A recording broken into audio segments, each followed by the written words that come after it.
She appears singularly stiff and soulless. She might pass for beautiful if her glance were not so utterly without a ray of life, without the power of vision. Her pace is strangely regular. Every movement seems to depend on some wound-up clockwork. Her playing and her singing keep the same unpleasantly correct and spiritless time as a music box. And the same may be said of her dancing. We find your Olympia quite uncanny, and prefer to have nothing to do with her. She seems to act like a living being, and yet has some strange peculiarity of her own. A relative in Italy sent down 4 porcelain dolls for my 3 sisters and I. I don't remember a time in my life without these dolls. I also don't remember a time in my life when I wasn't absolutely petrified of them. For most of their existence, they've lived in the back of closets or on the top of high shelves. They weren't dolls for playing with, per se, and even if they were, I don't know if my sisters and I would really be into that.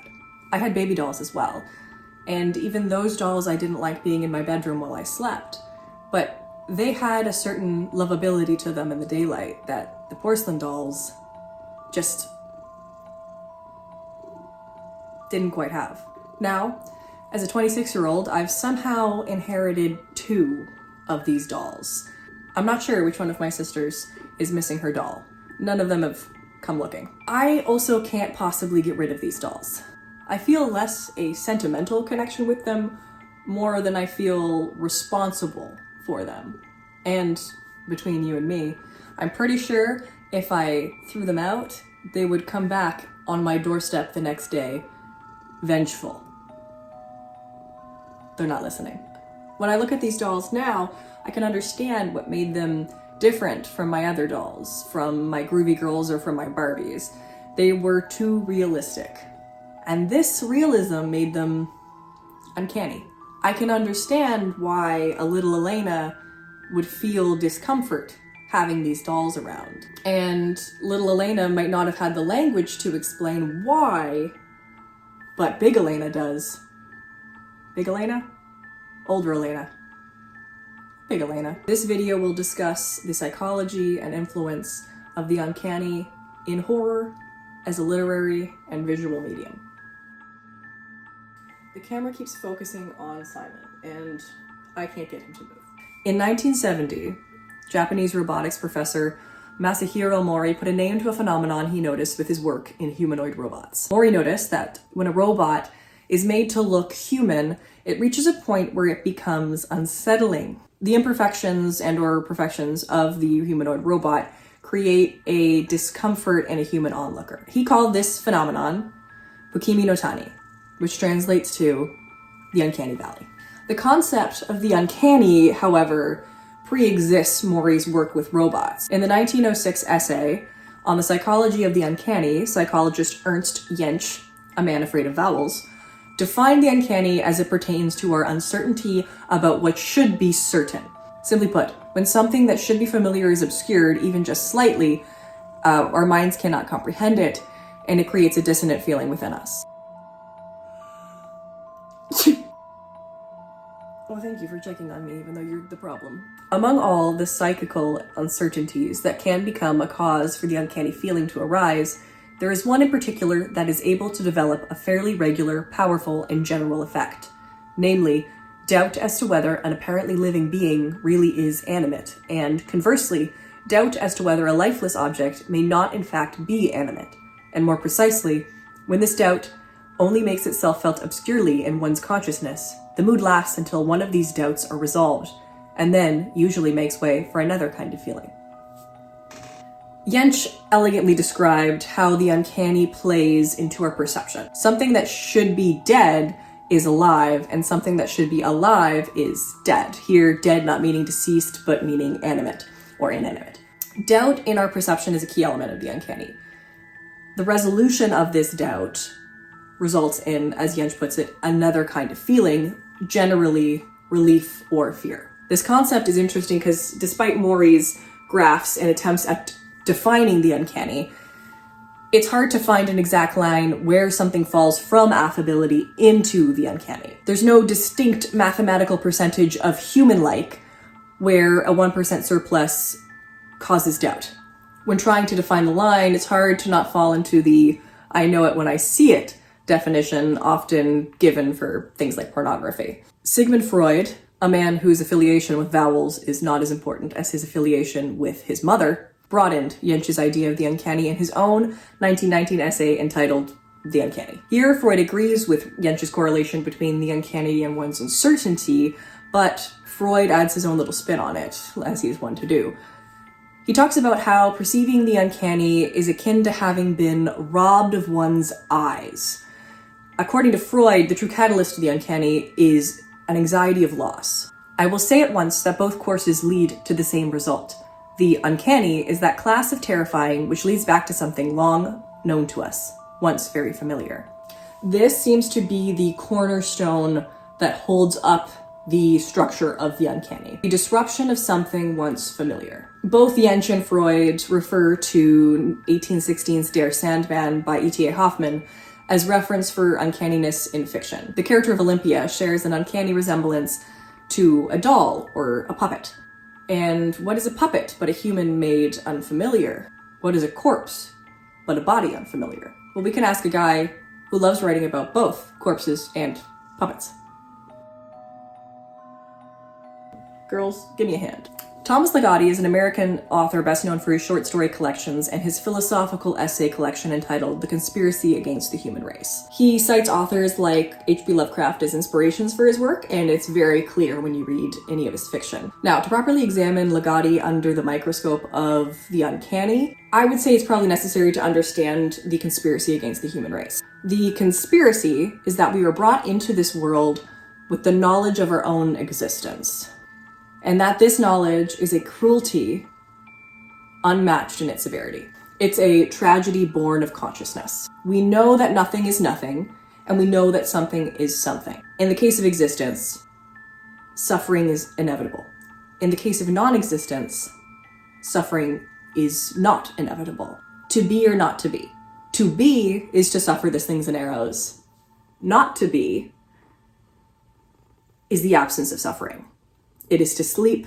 It is to die. Conspiracy Against the Human Race begins with a childhood memory of Ligotti's, when, after a fight with his parents, he complains to his playmates about his parents.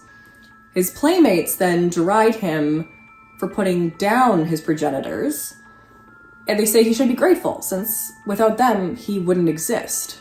Something about it seemed flawed. Was I supposed to credit my progenitors with bringing me to life, as if I were a Frankenstein's monster, a thing of inanimate parts into which they had breathed vitality?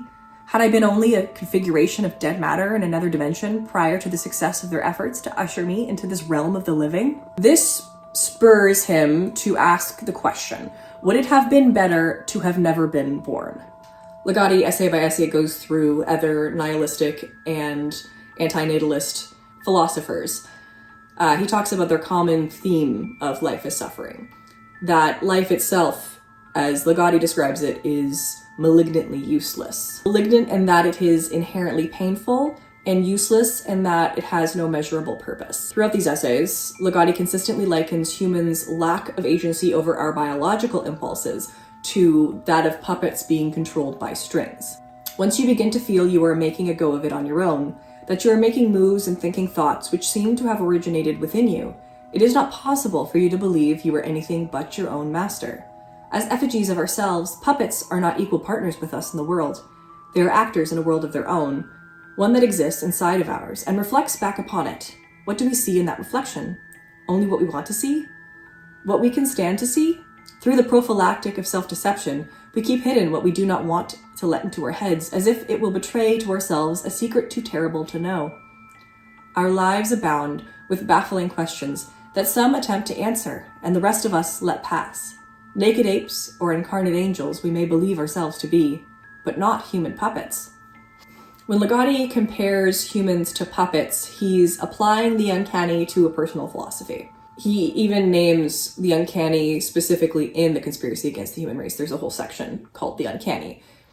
He says we're not willing to see ourselves as puppets, not quite right facsimiles of people, but we may be able to perceive ourselves as naked apes or incarnate angels. And this might be because those subjects, however close they may teeter to falling into the Uncanny Valley, don't. Ligotti doesn't just use the uncanny in his nihilistic nonfiction. He uses it to some degree in almost every single piece of fiction he writes. We turn our attention from the Conspiracy Against the Human Race to Songs of a Dead Dreamer. One of the first short stories in Songs of a Dead Dreamer is entitled Dream of a Mannequin. Here the narrator describes a woman named Amy Locker, who herself comes to the narrator for help because she's suffering from nightmares. The nightmares Miss Locker is dealing with are twofold. It's a dream within a dream. The first layer of the dream, she envisions herself as a shop attendant who is dressing and undressing mannequins.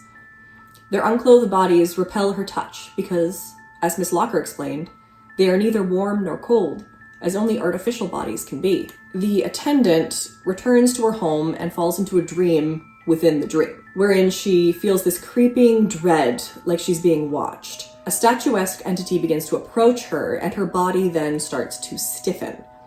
She feels something is coming up from behind her, but she can't turn her head. She can't turn anything. Her whole body has become like ice. A voice whispers to her, "Time to get dressed, little darling." She tries to look away, her eyes being the only thing she can move. Now, for the first time, she notices that all around the room, in the shadowed places, are people dressed as dolls. Their forms are collapsed, their mouths open wide. They do not look as if they are still alive. Some of them have actually become dolls, their flesh no longer supple, and their eyes having lost the appearance of teary moistness. Others are at various intermediate stages between humanness and dollhood. With horror, the dreamer now becomes aware that her own mouth is opened and will not close. Later on in the story, the narrator, while passing a store window, sees a mannequin dressed in the same clothes that he last saw Miss Locker wearing. After this, the narrator themselves begins to have nightmares in a similar fashion. Then one of the doll people, slouching against the wall on my left, turns its head haltingly upon a stiff little neck and looks straight at me. Worse, it talks. And its voice is a horrible parody of human speech. Even more horrible are its words when it says, "Become as we are, sweetie. Die into us." Here we see both Jentsch and Freud's definitions in practice. For Jentsch, these doll people are things that should not be alive, and yet they seem to have life within them. The characters losing control of themselves and becoming like the doll people is Jentchian in the reverse. It's a death of something meant to be alive. For Freud, these are mannequins, these are dolls, but they speak and they move. It's something familiar acting in an unfamiliar manner. This is compounded by their horrible parody of human speech. It's also compounded by the loss of the character's autonomy and capacity. It's his fear of loss in relation to the uncanny. A more recent example of uncanniness in horror fiction is Stephen Graham Jones' 2020 novel, The Only Good Indians. This book follows a handful of members of the Blackfeet tribe. These members disrupt the natural world by killing a herd of elk without proper discretion or care, and in the process, killing a pregnant doe. The spirits of the natural world and the spirits of this elk come back years later to exact revenge on the men, while the surviving few attempt to stop the elk-head woman before it's too late. The language Jones uses to describe the elk-head woman is so descriptive and vivid, you might as well be reading a graphic novel. She moves in choppy and sporadic ways. She seems too human to be an elk and too elk to be a human. Moving there like an afterimage, like it was left behind, is just trying to creep past without being seen. He's 90% sure there's a shadow of a person up against that wall. A thin shadow, just for a flicker of a moment. A woman with a head that is not human. It's too heavy, too long. When it turns as if to fix him in its wide-set eyes, he raises his hand to block her vision, to hide, but it's too late. It's been too late for 10 years already, ever since he pulled that trigger. In particular, the Sweat Lodge massacre is very effective with this. I won't spoil too much. I think going into this novel blind is probably the best way to do it, It's phenomenal. I can't recommend it enough. For our purposes, though, it's a great example of the natural world being disrupted, or eco-horror, which is a perfect venue for the uncanny. It's effectively the definitive familiar becoming unfamiliar. It's the natural becoming unnatural. We return to Ligotti. Ligotti published an essay/short story entitled Notes on the Writing of Horror, a Story. Here he hits on a key point of what makes horror truly effective. This writing guide goes through the many failed renditions of a short story about a man who is eaten by his own pants. Yes, you heard me right. His pants. Here, Ligotti goes through the different types of horror writing by positioning the tale of Nathan and his man-eating pants in three ways: the realistic, the gothic, and the experimental. Although in the end, he concludes that this story would never work, because in order for a horror story to work, it has to be in part a confessional. And I guess Tom never had a pair of famished chaps. The story is undeniably very tongue-in-cheek. Ligotti's taking the piss out of both his main character and other writers who offer writing advice. But there is a certain truth amid the satire. Horror is a confession. All writing is a confession, but especially horror. There's a level of realism needed to create sustained fear. You need to establish the familiar in order to bastardize it. In Ligotti's case, he's admitted to suffering from anxiety, and if you read his nonfiction, it's clear he struggles with life's malignantly useless nature in a very personal way. He doesn't advocate for suicide as a solution, but he's also not quite in support of the continuation of the human race through procreation. It's kind of a weird middle ground. This comes out in his fiction. An example I used above was The Only Good Indians by Stephen Graham Jones. This is written partly from Jones's own experience as a member of the Blackfeet tribe himself. The themes that he tackles throughout the novel, that of racial inequality, missing and murdered Indigenous women, addiction, and even the stigma of marrying outside of your cultural group, are all things that he has experience with in some degree or another. Jones didn't need to play pickup basketball with a woman who is also an elk in order to make this story feel real. But the basis in his experience as an Indigenous man and the themes that it tackles based on that experience are what make the fear real. He takes what's familiar to him and he makes it unfamiliar. And it's so effective because it's a confessional, it's true to him. If we look at another Stephen King, he famously struggled with alcoholism, addiction, and a strained relationship with his father. He weaves these experiences into the very paper that he writes on. You can see it almost in every single story. If we look at The Shining, for example, alcoholism and an angry father are core elements to the story. The unstable relationship between Jack, Wendy, and Danny, that's the heart. The story wouldn't be as effective without this realistic approach to how addiction and abuse impact the people around you. I would, in this case, really recommend a video by Mertkaykay on The Shining. Just an amazingly well done video. I will leave it down below. Charlotte Perkins Gilman's The Yellow Wallpaper eerily reflects her own experiences with postpartum depression. Like the woman in the story, she was also prescribed rest as a medical cure for her depression. This rest meant a complete halt on all work, which meant a complete halt on her reading, her writing, and any other pursuit that she was interested in. This is, again, similar to the character in the book who is writing these journal entries secretly because she has been forbidden from writing. The so-called rest treatment only made her mental health decline further. In the case of Gilman, she decided to go against doctor's orders and she sat down and wrote The Yellow Wallpaper. It put her frustrations out on paper and it proved to be a more therapeutic process than this rest cure. Gilman's own tragic experience lended itself to effective horror. Her isolation gave her the tools to build a similar isolation for her character and then escalate upon that. She was familiar with the emotion, the basis of the emotion, and so was able to distort it effectively. In the process, like Jones was shedding light on real-world issues, she was shedding light on how the patriarchal world that we live in often removes outlets such as writing and reading and education for women in order to exact more control over them. We now know that this rest treatment is extremely dangerous for women who are dealing with postpartum depression. They do not recommend you do that now. Partly, I would say, influenced by the writing of Charlotte Perkins Gilman. The uncanny is this: a confessional where penance is given not by a priest, but by a funhouse mirror. A massive and sudden emergence of uncanniness, which, familiar as it might have been in an opaque and forgotten life, now harries me as radically separate, loathsome. Not me, not that, but not nothing, either. A something that I do not recognize as a thing. A weight of meaninglessness, about which there is nothing insignificant, and which crushes me, on the edge of non-existence and hallucination, of a reality that, if I acknowledge it, annihilates me. There, abject and abjection are my safeguards, the primers of my culture. In the 1980 essay Powers of Horror, an essay on abjection, Julia Kristeva defines abjection as a concept. It's a theory often associated with the uncanny and with specifically liminal spaces. A simple outlook on abjection, or part of abjection, is that it's an individual's experience of disruption from a reality they are a part of or believed in.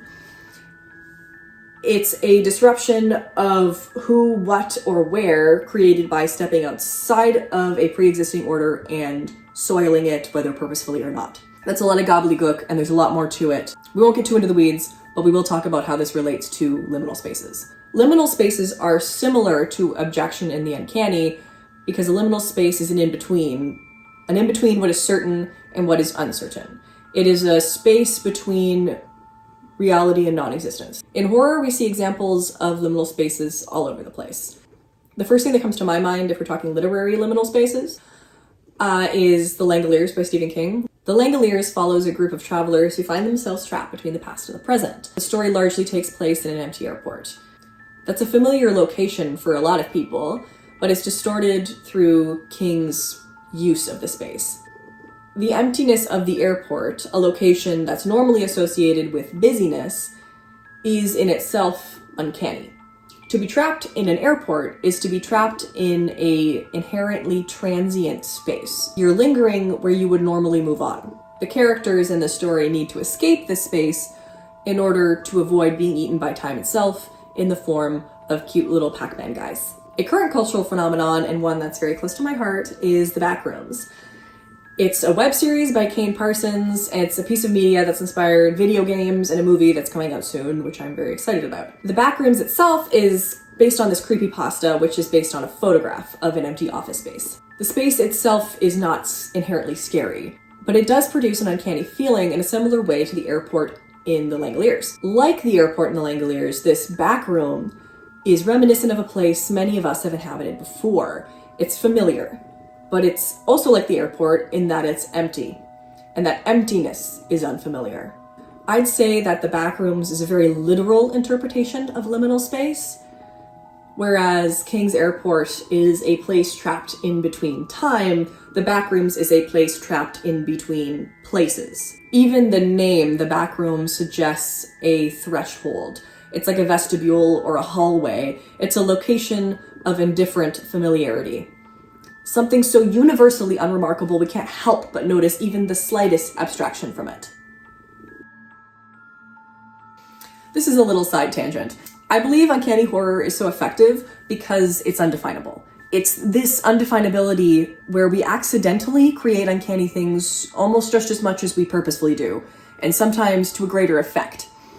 One of my favorite genres is artists and creatives creating something that's meant to be charming, but that just falls right down into the Uncanny Valley. You might have seen this diagram floating around in relation to the Uncanny Valley. This is from Maury's original essay. The dip or valley is reached when the likeness passes a point of certainty. We're certain about our relation to Wally's titular character. We're certain he's not human, and we find him affable. He'd probably fall somewhere around here on the graph. However, a film that's often brought up when we talk about Uncanny Valley is 2004, I think? 2004's Polar Express? The character models create the dissonance required to be uncanny because of their proximity to living, breathing people due to the use of motion capture technology. We logically know they're not actually human, but the certainty our brain needs in order to feel comfortable just isn't reached. The models from the Polar Express would probably fall somewhere here on the diagram. Another example, and this is just from my own personal experience, and because I love talking about this, is Mr. and Mrs. Beaver. If you compare Mr. and Mrs. Beaver from Disney's Narnia to the BBC Narnia, of which I grew up watching, what were they thinking? Mori furthers this concept with the addition of movement, stating, "The presence of movement steepens the slopes of the Uncanny Valley." If we look at the first diagram, a corpse exists at the inverse acme of the valley. Generally, humans associate bodies with life, and when you see a body drained of life, it makes you uneasy. A corpse is a body unfamiliar. When we add movement, the corpse becomes a zombie, and that dip drops dramatically. That's why a lot of stop motion animation is considered uncanny. It's because of the movement, not so much the actual character model itself. If we're talking about the Polar Express again, you can look at a screen cap from that movie and maybe argue, it's not that bad, it's not that bad. They don't look that scary. But then you see not Tom Hanks dancing atop the train, and he doesn't look right. There's something wrong, even if you can't quite pinpoint it. Not all motion capture humanoids fall into Mori's Valley. Some models, due to a artist or designer's use of exaggeration, are accepted a little easier. It makes me think of the "would you listen to me if I looked like this" meme. If I think of the Na'vi from James Cameron's Avatar, for example, the Na'vi are less uncanny than the children on the Polar Express because they're closer to humanoid than human, if that makes any sense. They're further removed from humans. But the features on these motion capture people are exaggerated to a point where we are comfortable and certain that they are not human. We don't have any issue reckoning with what they are because of the artistic design of them. Whereas the children on the Polar Express, there's no exaggeration, they're just trying to be a person, but they're not quite right. We can look at this in relation to puppets as well. If we look at the Muppets, despite my own childhood fear of Kermit the Frog, something I have luckily grown out of, Muppets don't usually trigger a person's Uncanny Valley detector. Even human Muppets like Stantler and Waldorf, they are so far removed from actual humans that we don't find them uncanny, we find them cute, or affable, or funny. Basically, Mori was correct. The closer you get to a human, the less friendly and affable they seem, and the more uncanny they seem. This is why people find a ventriloquist dummy scarier than Animal from the Muppets. The question is this: how many details do you need to add before a smiley face becomes scary? How many details do you need to change, alter, or remove to make it friendly again? The human desire for the intellectual mastery of one's environment is a strong one. Intellectual certainty provides a psychical shelter in the struggle for existence. However it came to be, it signifies a defensive position against the assault of hostile forces, and the lack of such certainty is equivalent to lack of cover in the episodes of that never-ending war of the human and organic world, for the sake of which the strongest and most impregnable bastions of science were erected. When we think of the Uncanny Valley, or liminal spaces, we often think about visual mediums, a visceral internal reaction to something you are witnessing. However, the written word is an unlikely but powerful medium for triggering the same internal feeling. Our imagination can create terror more effectively than our senses can often. I think that's why things like cosmic horror or eco-horror work so well in written forms, but don't always translate when you try to create a visual medium with it. Anytime Lovecraft is adapted, you have to describe something that is indescribable. Ironically, by making it bigger, we lose the scale. By drawing attention to it, we lose perspective. I'll conclude with this. A key ingredient to effective horror is the uncanny, and the uncanny encompasses Ligotti's horror as a confessional, Jentzsch's uncertainty, Freud's fear of loss, Kristiva's abjection and liminality. It's like an uncomfortable allspice. When these ingredients are missing, it's evident to the consumer that the dish is not fully realized. This was just a little research project that I've been working on for a little while. Nothing too in-depth, nothing too crazy. I just really find the uncanny to be fascinating, and I was also reading Thomas Ligotti, so it kind of made me think about it. Thank you so much for the love on the last video. I usually get like maybe 20 views, and that one kind of blew up, so thank you guys for watching. I really appreciate it. I hope his purring wasn't too loud. Can't really do anything about it. I make these videos because I enjoy video editing and I enjoy writing. It could go out to no one, and I would still be making them because it's just a personal thing for me. It's something that fills my bucket. I'm reading these things irregardless of it. I guess just thanks for watching, and if you're interested, subscribe. If not, maybe I'll see you around. Bye.